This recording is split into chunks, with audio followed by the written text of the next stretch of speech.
Hi, welcome to my channel. My name's Jolie, and today in Learning A Course in Miracles, we're on lesson 95. This is pages 164 and 165 if you're following along in the workbook. And let's get started. So lesson 95, the idea for today is, I am one self, united with my Creator. Again, I am one self, united with my Creator.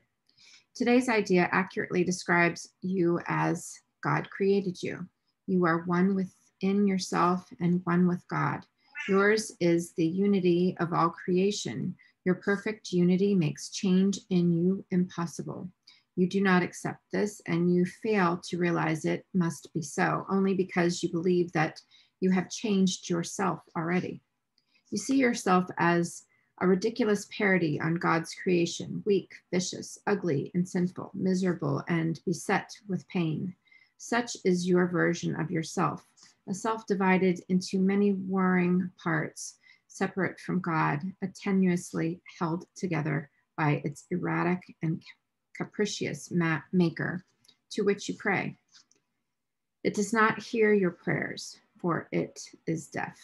It does not see the oneness in you, for it is blind. It does not understand you are the person of God, for it is senseless and understands nothing. We will attempt today to be aware only of what can hear and see and what makes perfect sense. We will again direct our exercises towards reaching your one self, which is united with its Creator. In patience and in hope, we try again today.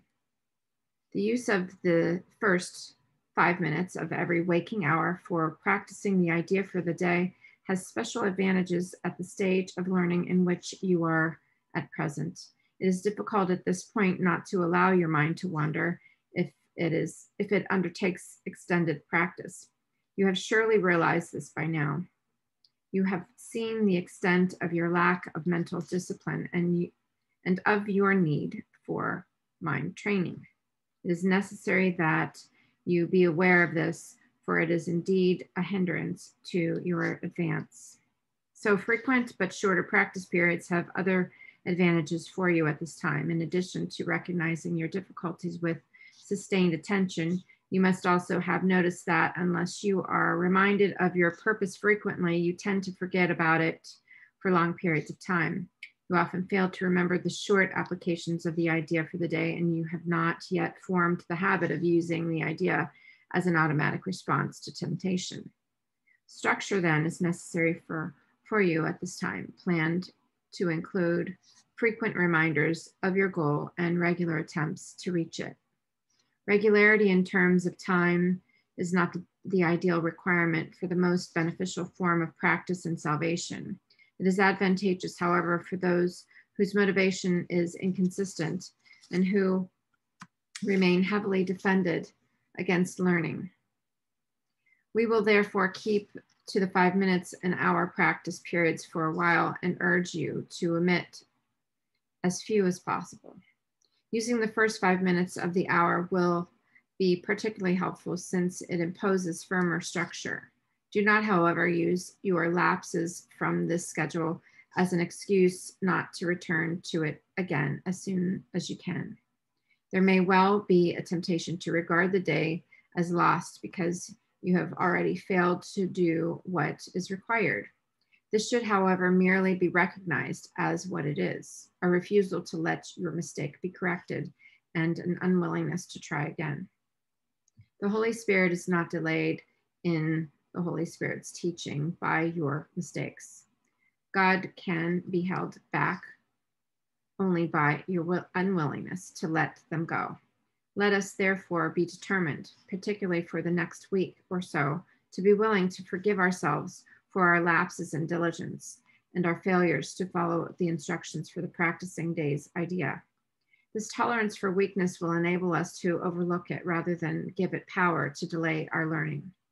If we give it power to do this, we are regarding it as strength and are confusing strength with weakness.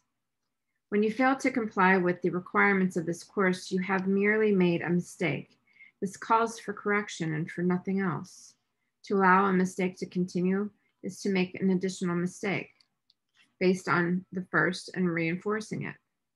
It is this process that must be laid aside, for it is but another way in which you would defend illusions against the truth. Let all these errors go by, recognizing them for what they are. They are attempts to keep you unaware you are one self, united with your Creator, at one with every aspect of creation, and limitless in power and in peace. This is the truth, and nothing else is true. Today, we will affirm this truth again and try to reach the place in you in which there is no doubt that only this is true. Begin the practice periods today with this assurance offered to your mind with all the certainty that you can give.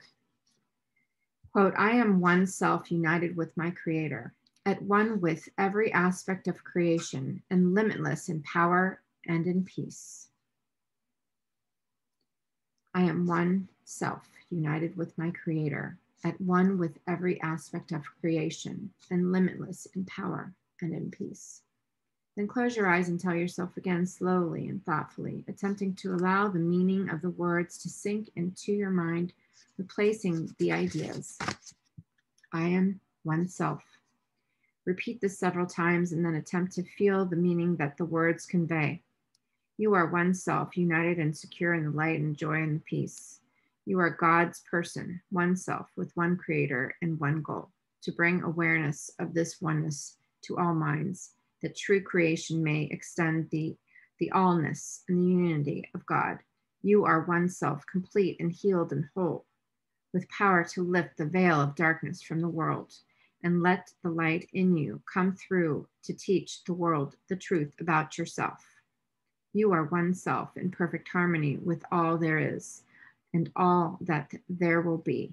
You are one self, the holy person of God, united with with all the people and your brothers and sisters, and in that self united with your mother, your father in their will.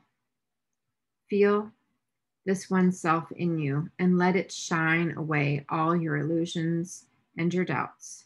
This is yourself, the person of God, sinless as its Creator, and God's strength within you, and God's love forever yours.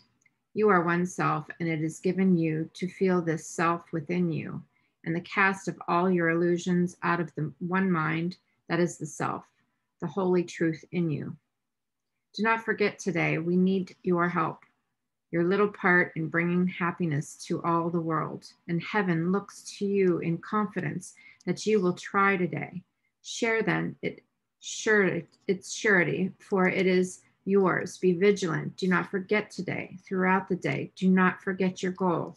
Repeat today's idea as frequent as possible and understand each time you do so, someone hears the voice of hope, the stirring of the truth within their minds, the gentle rustling of the wings of peace. Your own acknowledgement, you are one self, united with your Creator, is a call to all the world to be at one with you. To everyone you meet today, be sure to give the promise of today's idea and tell them this. You are one self with me, united with our Creator. In this self, I honor you because of what I am and what God is, who loves us both as one. Beautiful. Lesson 95, I am one self united with my Creator. I encourage you to repeat this lesson as often as needed.